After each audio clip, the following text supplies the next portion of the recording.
Good morning, students. Chapter 9, that is rural development, is continued, and today we'll read about the challenge of agricultural marketing. After harvesting, the farmers need to assemble their produce on the farm, process it, grade it, package it, and store it before it is finally brought to the market for sale. Agricultural marketing includes all these processes between harvesting and final sale of the produce by the farmers.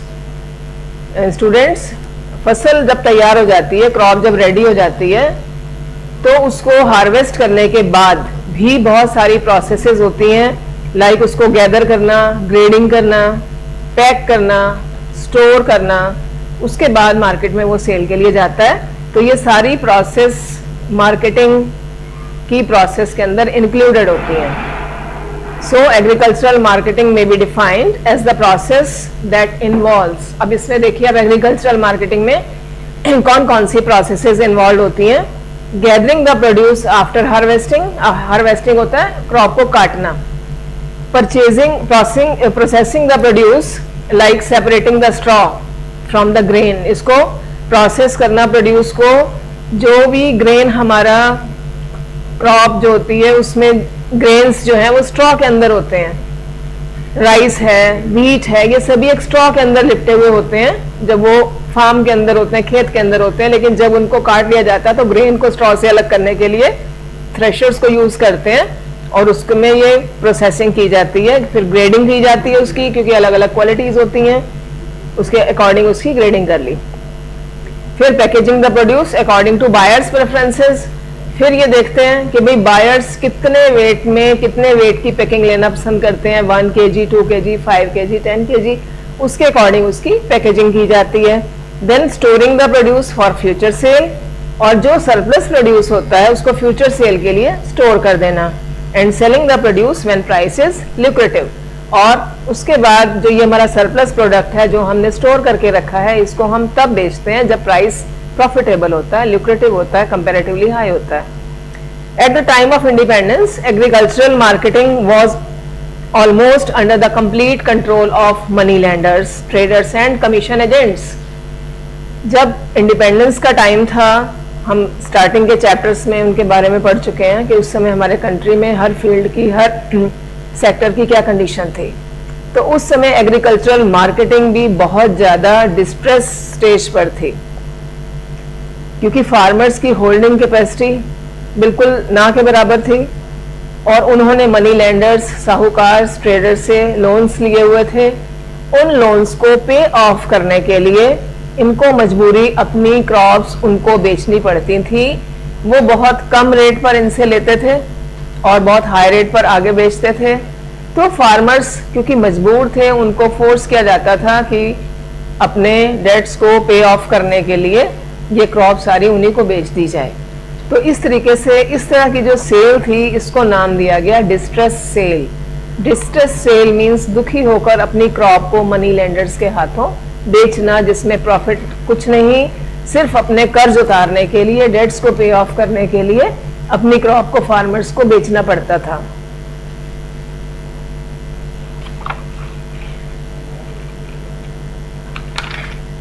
Measures initiated by the government to improve marketing system.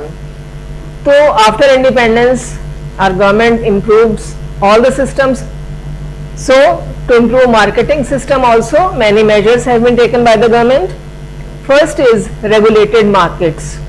Regulated markets have been established where sale and purchase of the produce is monitored by the market committee, including representatives of government, farmers and traders. Market system is made transparent with a strict vigil on the use of proper scales and weights. Government ने regulated markets बनाई जो काम करती थी under rules and regulations. उसमें जो उनके member थे उसमें गवर्नमेंट के रिप्रेजेंटेटिव भी थे, फार्मर्स भी थे और ट्रेडर्स भी थे. ये मिडिल मैन हटा दिए गए. मार्केट सिस्टम को बिल्कुल ट्रांसपेरेंट बना दिया गया, कहीं कोई बेईमानी या कोई एक्सप्लॉयटेशन नहीं था. और स्केल्स एंड वेज, जो उनके माप तौल वाले जो उनके इंस्ट्रूमेंट्स थे, उनके तराजू थे, कांटे बाट वगैरह जो होते थे, उनको प्रॉपर चेक करके स्ट्रिक्ट विजिल उनके ऊपर नजर रखी जाती थी कि कहीं अंडरवे तो नहीं कर रहे हैं लोग। प्रॉपर उसका माप तोल भी प्रॉपर होती थी और उसका प्राइस भी बिल्कुल एप्रोप्रिएट फार्मर्स को मिलने लगा। तो फर्स्ट स्टेप था रेगुलेटेड मार्केट्स। सेकंड है cooperative agricultural marketing societies. The government is encouraging the function of cooperative agricultural marketing societies.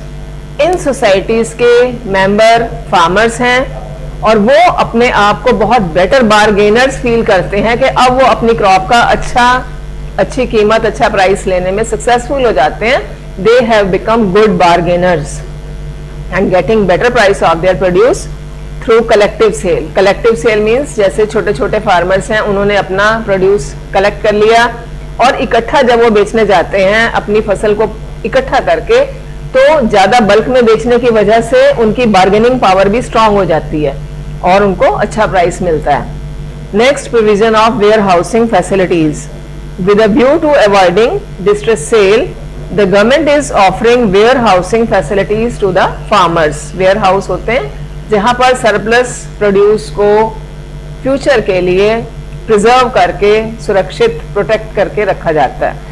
Central and state warehousing corporations are the principal government agencies offering storage space to the farmers. तो इस तरह central government भी इसके लिए काम कर रही है और स्टेट गवर्नमेंट्स भी कर रही है। और स्टोरेज से फार्मर्स को क्या फायदा होता है कि वो अपना सारा सरप्लस ग्रेन उसमें स्टोर करके रखते हैं और भविष्य में जब भी उनको मार्केट में स्कार्सिटी होती है, शॉर्टेज होती है, तो वो उसको हायर प्राइसेस पर बेचकर ज्यादा प्रॉफिट अर्न कर सकते हैं। Next, subsidised transport. तो मार्केट सिस्टम को रेगुलेट करने के लिए ये भी बहुत अच्छा गवर्नमेंट ने स्टेप लिया कि ट्रांसपोर्ट सब्सिडी से उनको प्रोवाइड कराई गई, यानी कि बिल्कुल चीप रेट्स पर सब्सिडाइज्ड ट्रांसपोर्ट, ताकि वो अर्बन मार्केट्स में अपने प्रोड्यूस को कम रेट पर ट्रांसपोर्ट कर सकें। Next, dissemination of information. Dissemination means spread. Electronic media and print media are actively engaged in offering market related information to the farmers. This we have seen students on TV, on radio, in newspapers that market rates, mandi rates are issued and published in these media. हमने ये देखा है, newspaper में भी दिए हुए होते हैं मंडी के भाव। आप देखेंगे कि उसमें कॉलम होता है जिसमें मंडी की हर चीज के, ग्रेन्स के, पल्सेस के, स्पाइसेस के, हर चीज के रेट्स उसमें इशूड होते हैं, ताकि फार्मर कहीं पर लॉस में ना रहे, कहीं कम पर ना बेचे। तो जो भी मंडी के भाव होते हैं डेली के, उनके according electronic media, print media उनको लगातार इन्फॉर्म करता रहता है, ताकि फार्मर्स कहीं पर भी लॉस में ना रहें और कम रेट पर बेचकर लॉस में ना आए। तो इससे फार्मर खुद उन रेट्स को पढ़ के वो डिसाइड कर लेता है कि मुझे आज वाले रेट पर मार्केट में कितने अमाउंट में अपना प्रोडक्ट बेचना है। नेक्स्ट है MSP policy, minimum support price. ये पॉलिसी बहुत इंपॉर्टेंट स्टेप है initiated by the government to improve agricultural marketing system. MSP is an assurance to the farmers that their produce would be purchased by the government at the specified price. Government every year सभी crops का एक MSP, minimum support price, minimum price एक issue करती है। हर crop का government जब उनका season आता है तो उनका एक प्राइस निकाला जाता है, और ये किस लिए होता है? ये फार्मर्स को प्रोटेक्ट करने के लिए होता है कि अगर फार्मर्स का जो प्रोड्यूस है मार्केट में रेट उसका कम है, जो रेट गवर्नमेंट ने निकाला है, और मार्केट में उनको उससे कम रेट मिल रहा है, तो फार्मर्स का उस इशूड प्राइस पर गवर्नमेंट सारा प्रोड्यूस खरीद लेती है, और उससे गवर्नमेंट अपने बफर स्टॉक्स मेंटेन करती है और अपने पीडीएस चलाती है। और अगर मार्केट में उस रेट से हायर है तो फार्मर्स फ्री हैं, इंडिपेंडेंट हैं कि वो अपना प्रोड्यूस वहां पर बेच सकते हैं। इस तरह से फार्मर्स को लॉस नहीं होता। तो they are always assured of some minimum price from the sale of their crop. On account of these measures by the government, agricultural marketing system has made some notable improvements. Definitely marketing system में बहुत improvements हुए हैं, but it has yet to go for a long way before the millions of small and marginal farmers लेकिन अभी भी small और marginal farmers को इनसे इतना एडवांटेज नहीं हुआ है, और जो ज़्यादा रिसोर्सफुल फार्मर्स थे उन्होंने ही इन सुविधाओं का लाभ उठाया है. The fact is that small and marginal farmers still continue to be the victims of distress sale, क्योंकि अभी भी बहुत सारे ऐसे बैकवर्ड विलेजेस हैं जहां पर मनी लैंडर्स, ट्रेडर्स, साहूकार्स का कंट्रोल है और उनके अंडर ये फार्मर्स डिस्ट्रेस सेल करते हैं.